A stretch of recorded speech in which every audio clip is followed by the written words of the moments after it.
10장, 원래 10장 전체 말씀을 우리가 읽어야 되는데 3절에서 7절까지 말씀만 우리가 함께 같이 한 목소리로 읽도록 하겠습니다. 3절입니다. 같이 읽습니다. 내가 목자들에게 노를 바라며 내가 숫 염소들을 벌하리라. 만군의 여호와가 그 무리 곧 유다 족속을 돌보아 그들을 전쟁의 준마와 같게 하리니 모퉁이 돌이 그에게서 말뚝이 그에게서 싸우는 활이 그에게서 권세 잡은 자가 다 일제히 그에게서 나와서 싸울 때 용사같이 거리의 진흙 중에 원수를 밟을 것이라. 여호와가 그들과 함께 한즉 그들이 싸워 말탄 자들을 부끄럽게 하리라. 내가 유다 족속을 견고하게 하며 요셉 족속을 구원할지라. 내가 그들을 긍휼히 여김으로 그들이 돌아오게 하리니 그들은 내가 내버린 일이 없었음 같이 되리라. 나는 그들의 하나님 여호와라. 내가 그들에게 들으리라. 에브라임이 용사 같아서 포도주를 마심같이 마음이 즐거울 것이요 그들의 자손은 보고 기뻐하며 여호와로 말미암아 마음에 즐거워하리라. 아멘. 네, 할렐루야. 네, 한 주간 동안 잘 지내셨습니까? 네. 스가랴서를 우리가 함께 보고 있는데요. 수요일, 금요일, 또 주일 계속 이어서 우리가 스가랴서 말씀을 보고 있습니다. 스가랴서는 이 두 부분으로 크게 나누어 볼 수 있습니다. 1장에서 8장까지 그리고 9장에서 14장까지 좀 이렇게 나누어서 볼 수 있습니다. 1장에서 8장까지는 이 글을 쓴 형태가 산문 형식으로 되어 있습니다. 서술 형식으로 되어 있습니다. 그리고 주로 내용이 성전을 건축하는 것, 그리고 지금 현재 당장에 닥친 문제들, 이런 문제들을 이야기하고 있습니다.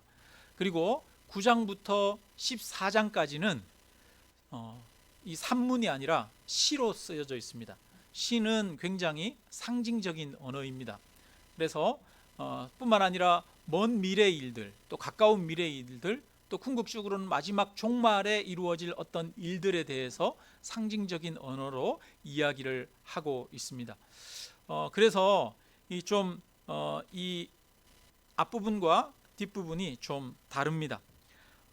앞에 부분은 스가랴가 초기 사역 때 성전 건축을 독려하기 위해서 쓰여졌고 9장에서부터 끝부분까지는 아마 스가랴가 말년에 삶에 지친 이스라엘 백성들을 격려하기 위해서 쓰여진 것이 아닌가 그렇게 여겨집니다. 이제 오늘 우리가 볼 말씀은 스가랴 10장입니다. 이 10장은 아마 스가랴가 말년에 쓴 것으로 보여집니다. 이때는 이미 성전 건축이 끝났습니다. 성전을 한참 건축할 때는 이스라엘 백성들에게 이 성전 건축이 이스라엘의 회복의 시작이 될 것이다. 성전 건축을 통해서 놀랍게 하나님의 복이 임하고 또 변화가 일어날 것이다. 사람들에게 격려하고 독려했습니다.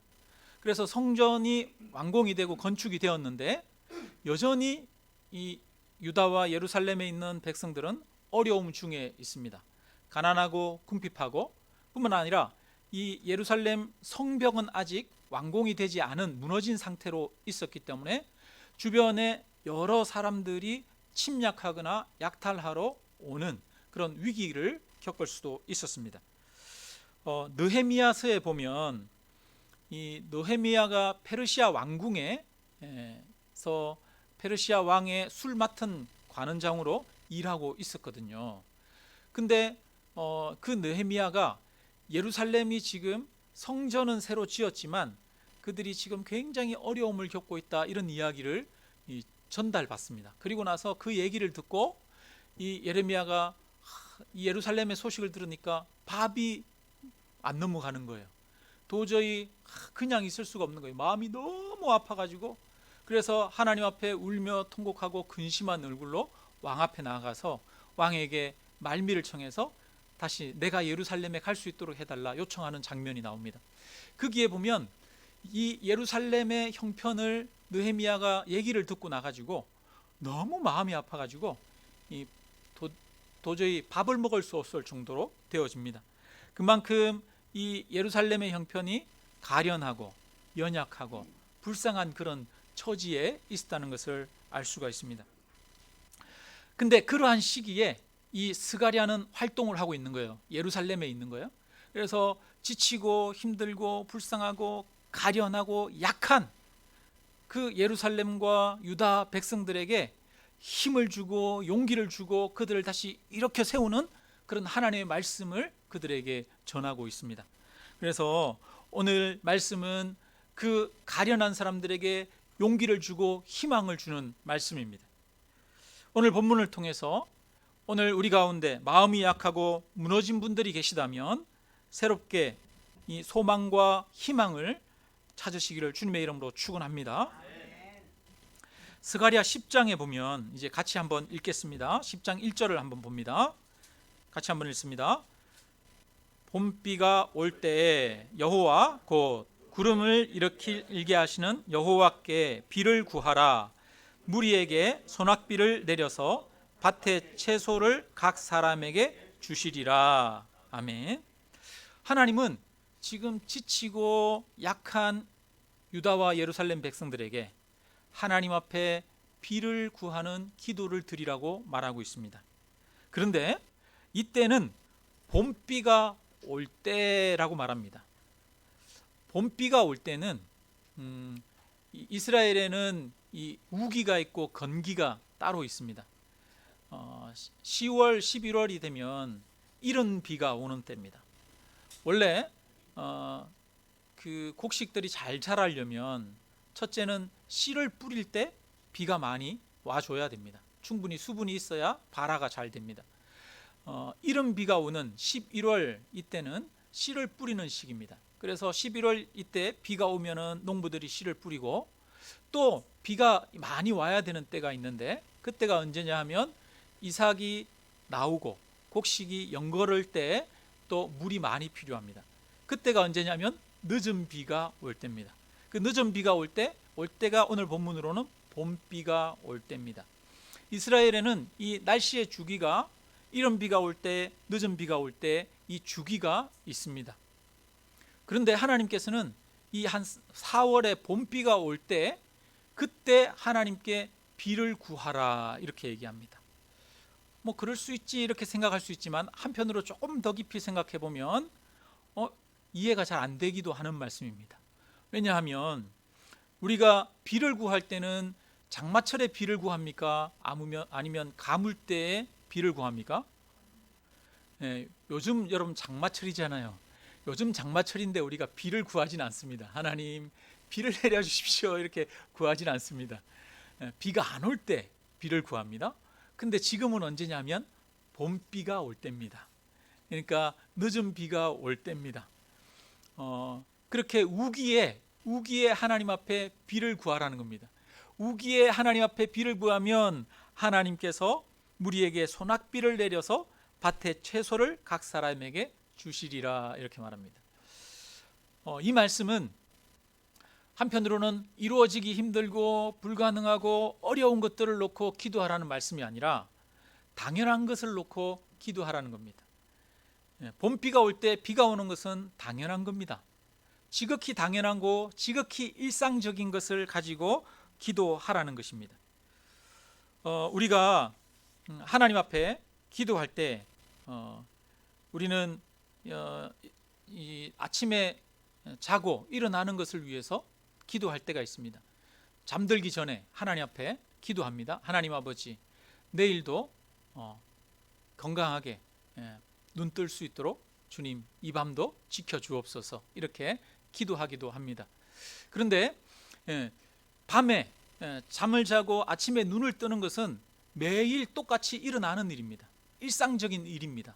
그런데 이 일을 놓고 내일 아침에 눈을 뜨도록 하여 주옵소서 이렇게 기도하는 사람과 기도 안 하는 사람의 차이가 있습니다. 기도하는 사람과 기도 안 하는 사람의 차이는 뭐냐면 마음의 자세가 달라지는 겁니다. 기도했던 사람은 아침에 눈을 뜨면 다시 하나님 앞에 고백합니다. 하나님 아버지, 오늘도 저의 눈을 뜨게 해주셔서 오늘도 이 하루를 시작하게 하심을 감사함을 드립니다. 이렇게 말하게 됩니다. 그러나 기도 안 하는 사람은 내가 오늘 이 눈을 뜬 것이 하나님의 은혜라고 하는 그 고백이 없습니다. 기도하는 사람은 가장 일상적이고 가장 그냥 일반적으로 일어나는 일일지라도 그것이 하나님의 은혜이고 하나님이 주신 선물이고 하나님의 축복이라고 하는 사실을 고백하게 되어집니다. 우리가 기도하는 것은 외부 환경의 변화가 일어나는 것이 아니라 기도할 때 가장 중요한 차이는 내 마음의 변화가 일어나는 것입니다. 기도를 한 사람은 그것을 하나님의 은혜이고 응답이고 역사라고 생각하게 됩니다. 그래서 우리가 기도할 때 하나님을 믿는 마음이 더 생기게 됩니다. 기도하지 않는 자는 하나님을 믿는 마음이 생길 수가 없습니다. 기도하는 사람은 이 세상의 모든 만물을 하나님이 다스리시고 통치하시고 오늘도 우리에게 햇빛과 물을 주시고 공기를 주시고 우리에게 삶을 허락하셨다는 것을 고백하게 되어집니다. 그래서 모든 것이 하나님의 은혜임을 인정하고 하나님의 인도하심과 다스리심을 믿으면서 걸어가게 되어집니다. 실제로 하나님은 천지 만물을 다스리시고 인도하시는 분이라고 말씀합니다. 이른 비와 늦은 비를 주시는 분이라고 말씀하고 있습니다. 채소들을 주시는 분이십니다. 그런데 기도하는 사람은 그 채소가 하나님이 주신 거라는 것을 인정하지만 기도하지 않는 자는 자기 노력으로 얻은 거라고 생각합니다. 그래서 작은 것 하나까지 시시콜콜 당연한 것까지도 기도하는 사람이 하나님을 더 많이 인정하게 되어지고 하나님이 내 인생 가운데 함께 하심을 더 확신 있게 믿게 되어지고 하나님을 신뢰함으로 의지함으로 살아가게 되어집니다. 기도하는 사람에게는 믿음이 생깁니다. 기도하지 않으면 믿음이 생겨날 수가 없습니다. 이어서 3절에 보면 3절 우리가 같이 한번 읽겠습니다. 같이 읽습니다. 내가 목자들에게 노를 바라며 내가 숫 염소들을 벌하리라.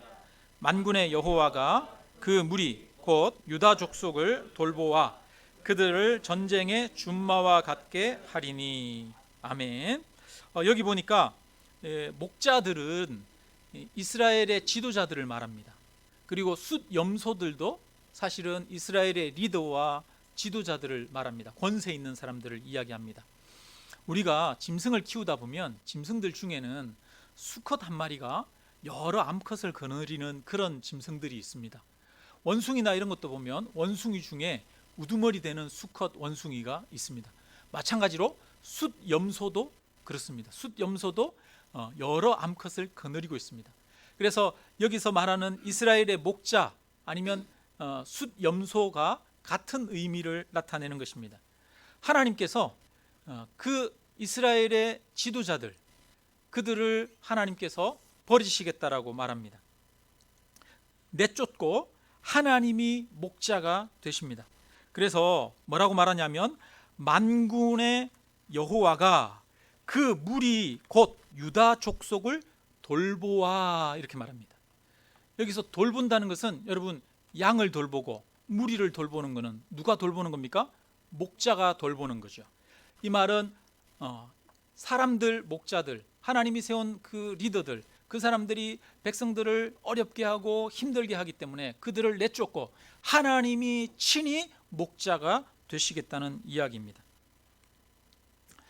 그러면 이 말씀을 앞에 나오는 말씀과 연결하면 어떤 사람에게 하나님이 목자가 되는지 알 수가 있습니다. 여러분 어떤 사람이 하나님의 목자가 될까요? 기도하는 사람이 하나님의 목자 되심을 경험하는 겁니다. 3절에 하나님께서 목자가 되셔서 그 끝부분에 보면 유다 족속을 돌보아 그들을 전쟁의 준마와 같게 하리니 이렇게 말씀합니다.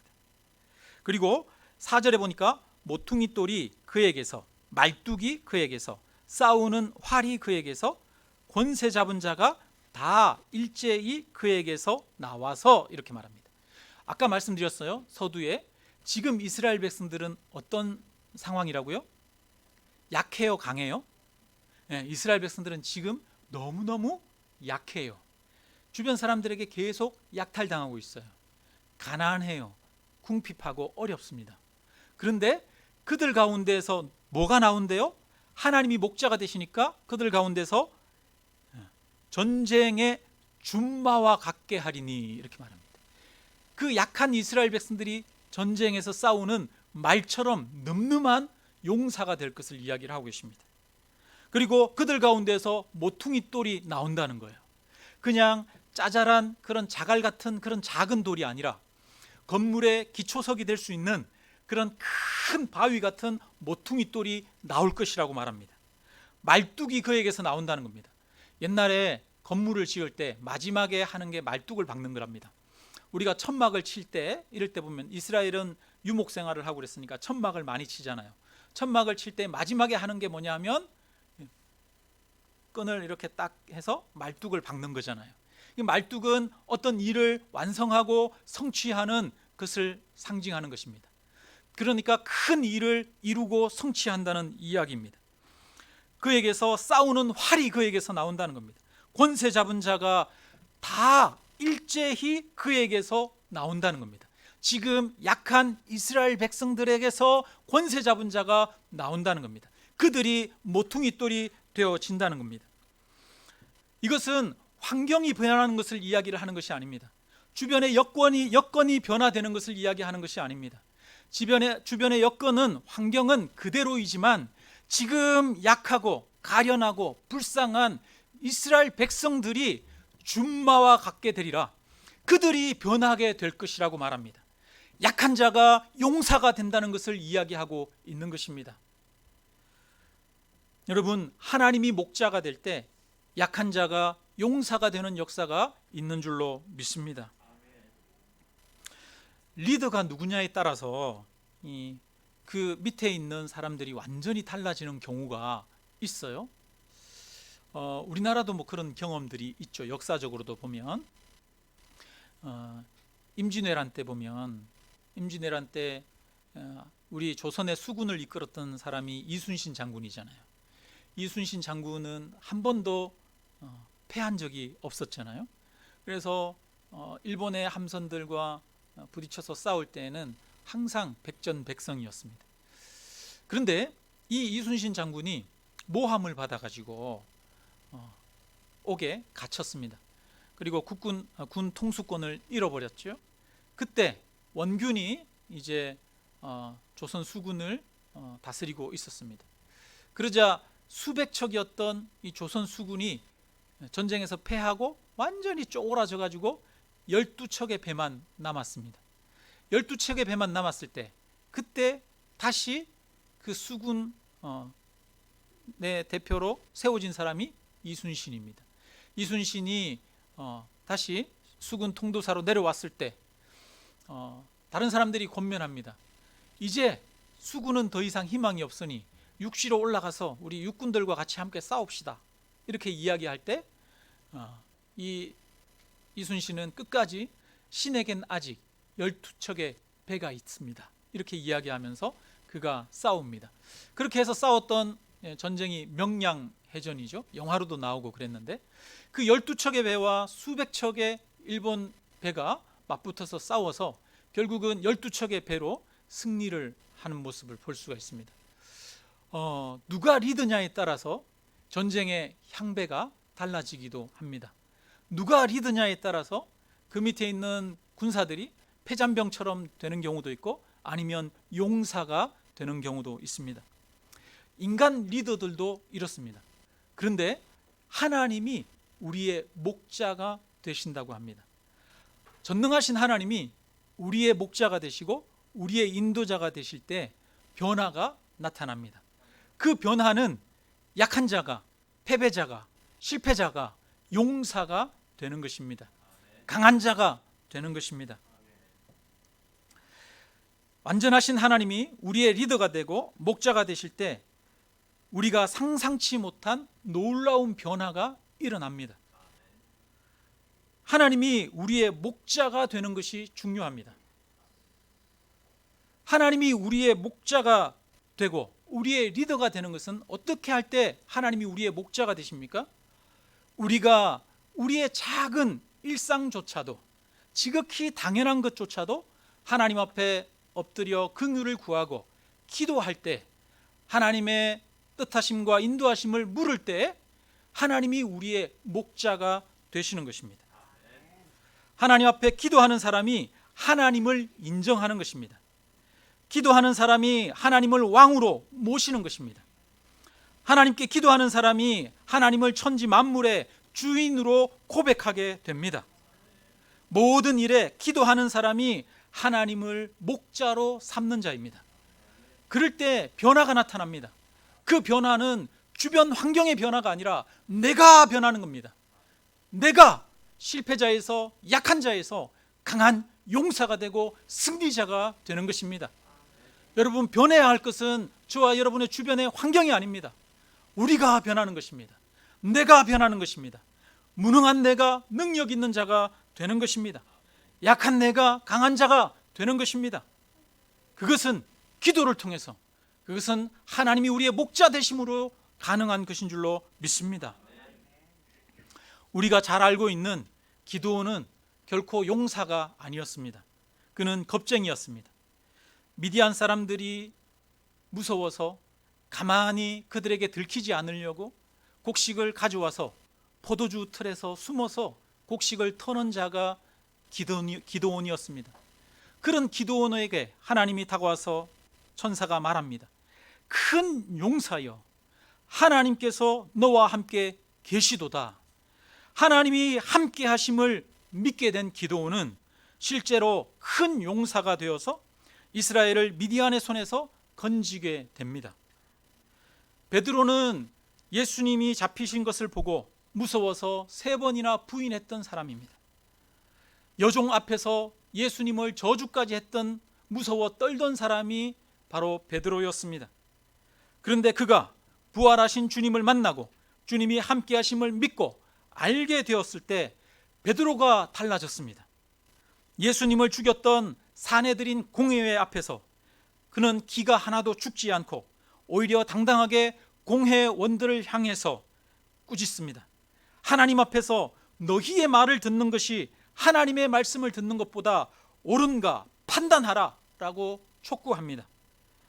겁쟁이였던 베드로가 강한 자가 됩니다. 용사가 됩니다. 다윗이 큰 용사가 된 것은 그가 남들보다 덩치가 크고 뛰어났기 때문이 아닙니다. 그가 철저히 하나님을 자신의 목자로 인정하고 하나님을 따랐기 때문입니다. 다윗이 말합니다. 여호와는 나의 목자시니 내게 부족함이 없으리로다. 그가 나를 푸른 초장에 누이시며 쉴 만한 물가로 인도하시는도다. 내 영혼을 소생시키시고 자기의 이름을 위하여 의의 길로 인도하시는도다. 내가 사망의 음침한 골짜기로 다닐지라도 해를 두려워하지 않을 것은 주께서 나와 함께 하심이라. 주의 지팡이와 막대기가 나를 안위하시나이다. 지팡이와 막대기는 목자가 양을 치는 도구입니다. 하나님을 목자로 인정하는 것입니다. 다윗이 용사가 된 것은 그가 철저히 하나님을 목자로 인정했기 때문입니다. 오늘 하나님의 목자 되시고 하나님의 왕 되시며 하나님이 우리 인생의 인도자 되신다는 사실을 우리가 철저하게 고백하고 인정하게 된다면 저와 여러분이 약한 데서 강하게 되는 역사가 나타날 줄로 믿습니다. 우리 교회 안에서 용사가 나올 것입니다. 모퉁이돌 같은 사람들이 나올 것입니다. 줌마가 나올 것입니다. 세상을 변화시키는 기둥 같은 사람들이 나올 것입니다. 오늘 이 자리에서 함께 예배드리는 여러분 모두 하나님을 내 인생의 목자로, 인도자로 따름으로 약한 자가 강한 자가 되는 역사가 있기를 주님의 이름으로 축원합니다. 한 번 더 확인합니다. 그러면 누가 하나님을 목자로 모시게 되는 것입니까? 바로 기도하는 자입니다. 지극히 당연한 것, 일상적인 것, 내 능력으로 할 수 있는 것조차도 하나님 앞에 기도하는 자가 하나님을 목자로 인정하는 것입니다. 우리 6절을 같이 한번 읽습니다. 6절, 내가 유다 족속을 견고하게 하며 요셉 족속을 구원할지라. 내가 그들을 긍휼히 여김으로 그들이 돌아오게 하리니 그들은 내가 내버린 일이 없었음 같이 되리라. 나는 그들의 하나님 여호와라. 내가 그들에게 들으리라. 아멘. 여기서 반복해서 나오는 단어는 내가입니다. 내가. 여기서 나는 누구를 말하는 것입니까? 여호와 하나님을 말하는 것입니다. 하나님이 유다 족속을 견고하게 하십니다. 하나님이 그들을 구원하십니다. 유다를 전쟁에서 구하는 것은 주변 열강들의 힘이 아닙니다. 그들이 가지고 있는 군사력과 경제력이 아닙니다. 말을 많이 사고 무기를 많이 확보하는 것이 그들을 견고하게 하는 것이 아닙니다. 유다를 회복하고 견고하게 하는 것은 하나님이십니다. 그러므로 유다는 하나님께 기도하고 하나님을 의지해야 합니다. 우리 주변의 환경과 여건이 우리를 유능하게 하는 것이 아닙니다. 우리가 자녀들을 양육할 때 학원에 많이 보내고 공부를 많이 시키는 것이 우리 자녀들을 훌륭하게 만드는 것이 아닙니다. 이 세상에 영향력 있는 자로 키우는 것이 아닙니다. 돈이 우리의 안녕과 평안을 보장하는 것이 아닙니다. 하나님을 목자 삼는 자가 유능한 자가 되고, 하나님을 목자 삼는 자가 훌륭한 자가 되고, 능력 있는 자가 되고 기쁨을 얻을 것입니다. 10장 마지막 절, 그리고 마지막 절 12절을 우리가 함께 읽겠습니다. 12절 같이 읽습니다. 내가 그들로 나 여호와를 의지하여 견고하게 하리니 그들이 내 이름으로 행하리라. 나 여호와의 말이니라. 아멘. 하나님을 의지하는 사람, 그리하여 그 마음이 굳건해진 사람, 그 마음이 견고해진 사람은 누구의 이름으로 행하리라? 여호와의 이름으로 행하리라. 이렇게 말합니다. 여러분, 여호와의 이름으로 행한다는 것은 다른 말로는 여호와와 함께 한다는 말도 있지만, 또는 여호와를 대신한다라는 말도 있습니다.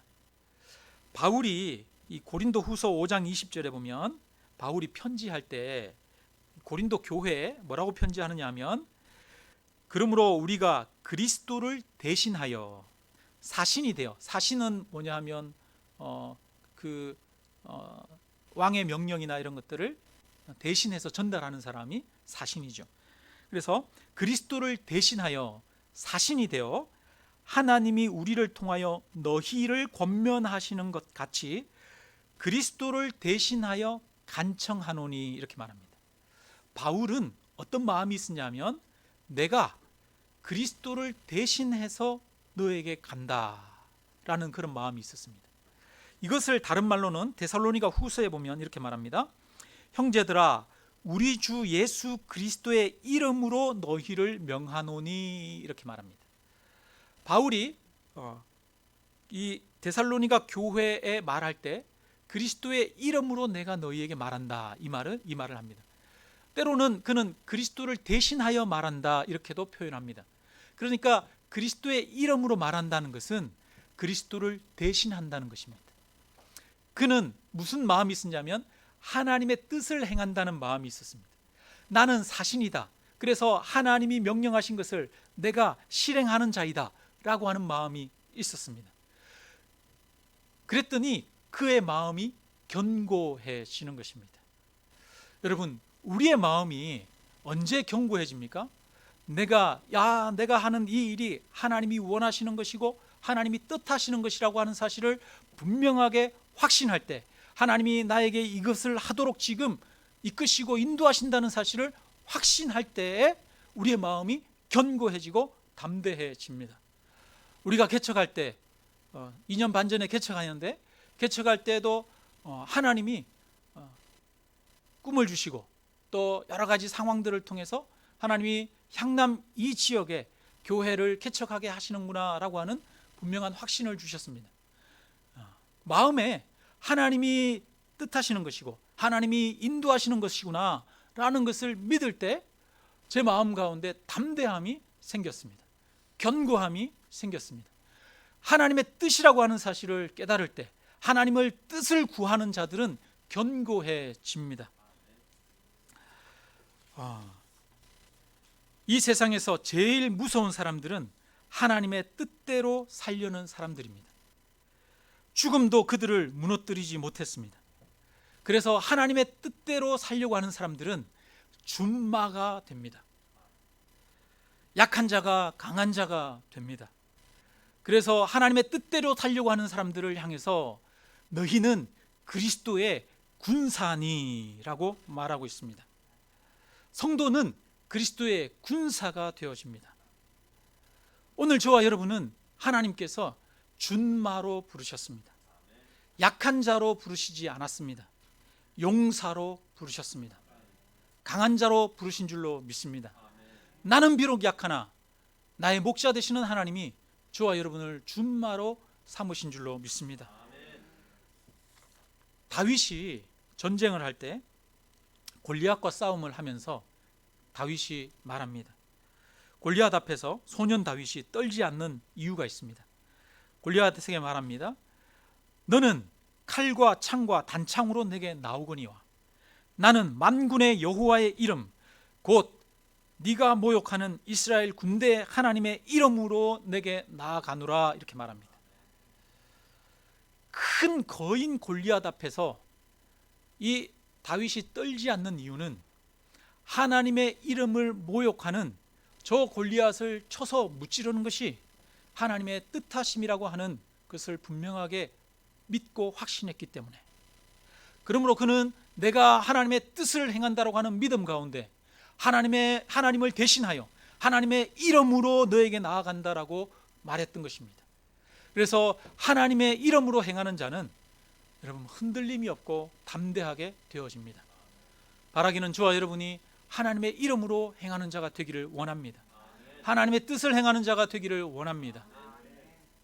그래서 하나님의 뜻대로 행하려고 생각하고 하나님이 무엇을 원하시는 건가 많이 생각하고 그것을 따르고 노력하려고 하면 할수록 우리는 담대해집니다. 우리는 강해집니다. 말씀을 마칩니다. 오늘 말씀은 정말 지금 가련한 이스라엘 백성들에게 하는 말씀입니다. 지치고 약하고 무너져 내렸던 그 실패자인 이스라엘 백성들에게 말씀하시는 것입니다. 그들을 다시 유능하고 힘 있는 강한 자가 될 것이라고 말씀합니다. 그 비결은 그들의 힘에 있는 것이 아니라 바로 하나님께 있습니다. 하나님께 기도하는 자, 하나님을 목자와 왕으로 철저하게 인정하고 따르는 자, 하나님의 뜻을 쫓아가며 하나님의 이름으로 살아갈 때 약한 자가 강한 자가 되는 변화의 능력이 나타납니다. 변화의 능력은 우리에게 있는 것이 아니라 우리와 함께하는 하나님께 있기 때문입니다. 그러므로 능력의 원천이 되신 하나님께 날마다 기도하는 저와 여러분이 되시기를 주님의 이름으로 축원합니다. 하나님을 목자로 날마다 인정하기를 주님의 이름으로 축원합니다. 하나님의 왕되심을 고백하기를 주님의 이름으로 축원합니다. 그렇게 하여 저와 여러분이 진정으로 강한 자가 되기를, 능력 있는 자가 되기를, 유능한 자가 되기를 주님의 이름으로 축원합니다. 바로 이 가운데 준마가 나올 줄로 믿습니다.